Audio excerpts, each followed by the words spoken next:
नमस्कार दोस्तों, स्वागत है आपका मेरे चैनल कॉमिक्स लाइफ में। शुरू करते हैं परमाणु सीरीज़ की एक और धमाकेदार कॉमिक्स, हाहाकार। SATI साटी साइंस एंड टेक्नोलॉजी इंस्टीट्यूट, विज्ञान और टेक्नोलॉजी की दुनिया में जिसने अपने नाम की धूम मचा रखी है। देश को कई महान वैज्ञानिक दिए साटी ने, जिन्होंने विज्ञान के क्षेत्र में अपने प्रयोगों से तहलका मचा दिया। साटी में रिसर्च पर लगे दो भाई, माइकल कोटिनो, डेविड कोटिनो, जबरदस्त दिमागी शक्ति के मालिक, आजकल जुटे हुए थे एक नए प्रयोग में। माइकल ने कहा, डेविड, अगर अपने इस प्रयोग में हम सफल हो गए तो देश की उतनी इलेक्ट्रिक ऊर्जा हम बचा लेंगे। ऊर्जा की सप्लाई के लिए लगी हाई टेंशन वायर्स द्वारा बिजली की सप्लाई में जितनी ऊर्जा वेस्ट हो जाती है। डेविड बोला, सुपर कंडक्टर्स वायर्स द्वारा ही यह कार्य संभव है माइकल, और एक न एक दिन हम सुपर कंडक्टर का निर्माण करके दिखाएंगे। माइकल कोटिनो और डेविड कोटिनो जैसे देशभक्त वैज्ञानिक ही कार्यरत नहीं थे साटी में। ये थी मैडम फॉक्स, लोमड़ी की तरह चालाक कहते हैं लोग इन्हें। मैडम फॉक्स ने कहा, साटी में क्या करती हूँ मैं, ही। खुद को व्यस्त दिखाने के लिए मैं उन जीन्स की खोज कर रही हूँ जो इंसान को बूढ़ा कर देती है, किंतु वास्तव में मैंने ऐसे जीन्स तैयार कर लिए हैं जो अच्छे भले इंसान को विलेन यानी शैतान बना देंगे। आज इस चमत्कारी दवा, जिसका नाम मैंने वैम्पायर रखा है, के परीक्षण के लिए मैंने बुलाया है साटी के एक विलक्षण बुद्धि के छात्र बिजली को। मैडम फॉक्स ने कहा, कम ऑन बिजली, तुम्हारा स्वागत करती है मैडम फॉक्स। बिजली बोला, मुझे कैसे याद किया मैडम फॉक्स? मैडम फॉक्स ने कहा, आओ बताती हूँ। अपने शैतानियत भरे परीक्षण के लिए झूठ बोल रही थी मैडम फॉक्स बिजली से। मैडम फॉक्स ने कहा, तुम कहा करते हो ना बिजली कि अगर तुम्हें भूख प्यास ना लगे तो तुम अपने भोजन का समय भी नए नए प्रयोगों में लगा दो। बिजली ने कहा, ज़रूर, काश ये संभव होता मैडम। मैडम फॉक्स ने कहा, तुम्हारी परेशानी मैंने हल कर दी है बिजली। बिजली बोला, क्या? मैडम फॉक्स बोली, वे टैबलेट्स तैयार कर ली हैं मैंने, जिन्हें खाने के बाद भूख प्यास सब खत्म। विश्वास नहीं होता ना? तुम्हारी तरह मेरी असिस्टेंट अलीशा को भी विश्वास नहीं हुआ है। इस गोली को खाने के बाद तुम्हें किसी शक की गुंजाइश नहीं रह जाएगी। मैडम फॉक्स की काबिलियत पर पूरा भरोसा था बिजली को। बिजली ने कहा, अगर सचमुच ये वही गोली है तो विश्व में क्रांति आ जाएगी मैडम फॉक्स। गरीब देशों में हंगामा मच जाएगा। मैडम फॉक्स सोचने लगी, हंगामा ही तो मचाना चाहती हूँ मैं वैम्पायर से, इलेक्ट्रिक। बिजली ने कहा, मैडम फॉक्स, कुछ अजीब सा लग रहा है। आह। चेहरा कुछ विकृत सा होने लगा था बिजली का।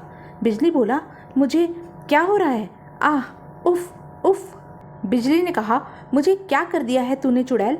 मेरा अपना दिमाग मेरा साथ छोड़ रहा है।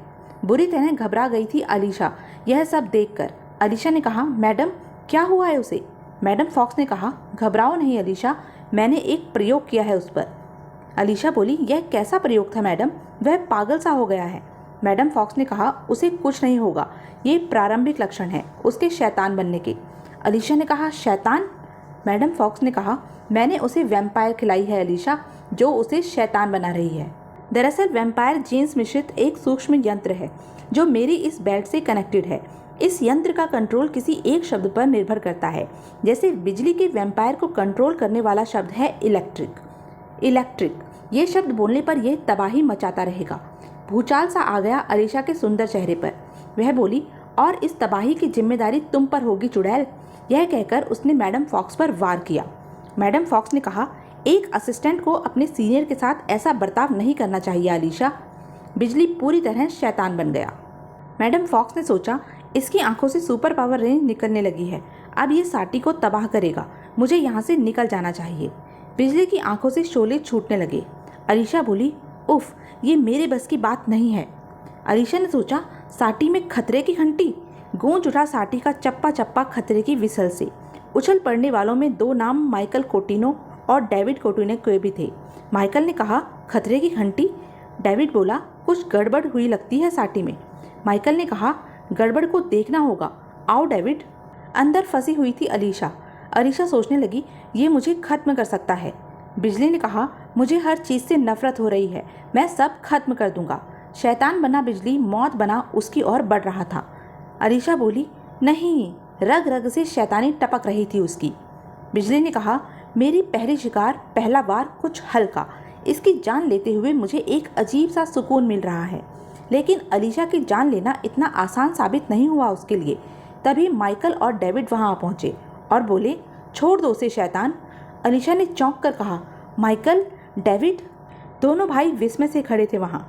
माइकल ने कहा, कौन है ये? डेविड बोला, वही जिसके लिए बजा है खतरे का अलार्म। बिजली ने कहा, अब तुम दोनों पहले मरोगे मेरे हाथों से। डेविड ने कहा, मौत के इस खेल में हम भी पीछे नहीं हैं दुष्ट, तुझे ये टक्कर महंगी पड़ेगी। माइकल के हाथ में दिखाई पड़े डेथ रिंग। माइकल ने कहा, डेथ रिंग हैंड ग्रेनेड की तरह काम करते हैं। रिंग का एक विशेष बटन दबाकर माइकल ने रिंग उछाल दिया और बोला, बस एक डेथ रिंग इसके गले में पड़ जाए।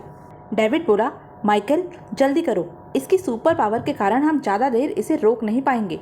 माइकल ने सोचा, एक बार निशाना फिट बैठ जाए। कामयाब रहा था इस बार माइकल।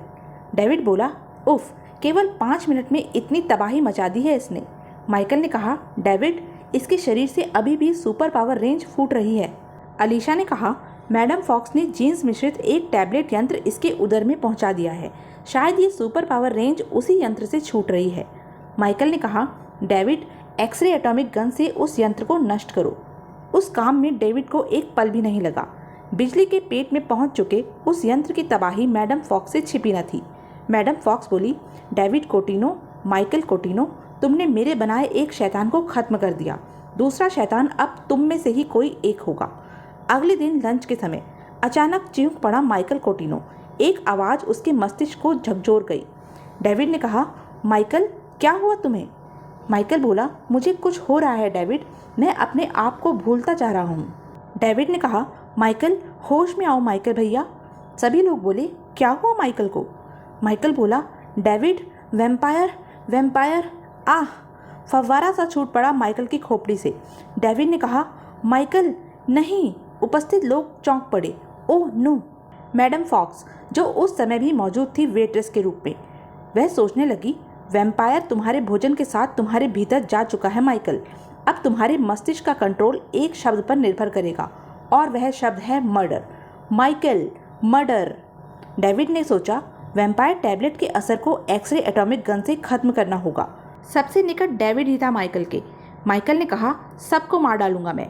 डेविड के हाथ से निकल गई एटॉमिक एक्सरे गन और धरती से टकराकर टूट भी गई।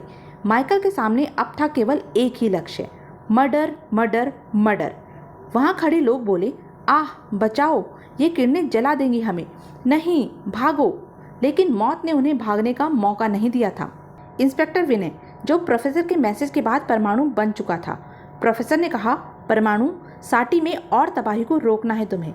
परमाणु बोला, मैं साटी के निकट हूँ प्रोफेसर, जल्दी ही आपको दूंगा उस शैतान की मौत की खबर। नीचे माइकल का तांडव जारी था। साटी की सुरक्षा व्यवस्था हरकत में आ चुकी थी। गार्ड्स बोले, अगर उसे कंट्रोल न कर सको तो खत्म कर दो। निशाना था सिर्फ और सिर्फ माइकल। डेविड की आंखें भी होने वाले अनर्थ को देख रही थी। उस अनर्थ को रोकना था डेविड को। डेविड बोला, नहीं, कोई गोली न चलाए, वह मेरा भाई है, माइकल कोटिनो है वो। उसे मैं रोकूंगा, उसके उधर में जा चुके वैम्पायर को नष्ट करूंगा। गार्ड्स के लिए देरी खतरनाक साबित हुई। सुन पड़ गया डेविड का मस्तिष्क भी। तभी परमाणु वहां पहुंचा। परमाणु ने कहा, बस अब और नहीं खोपड़ी मास्टर। परमाणु से ये मुलाकात थोड़ी खट्टी रही ना।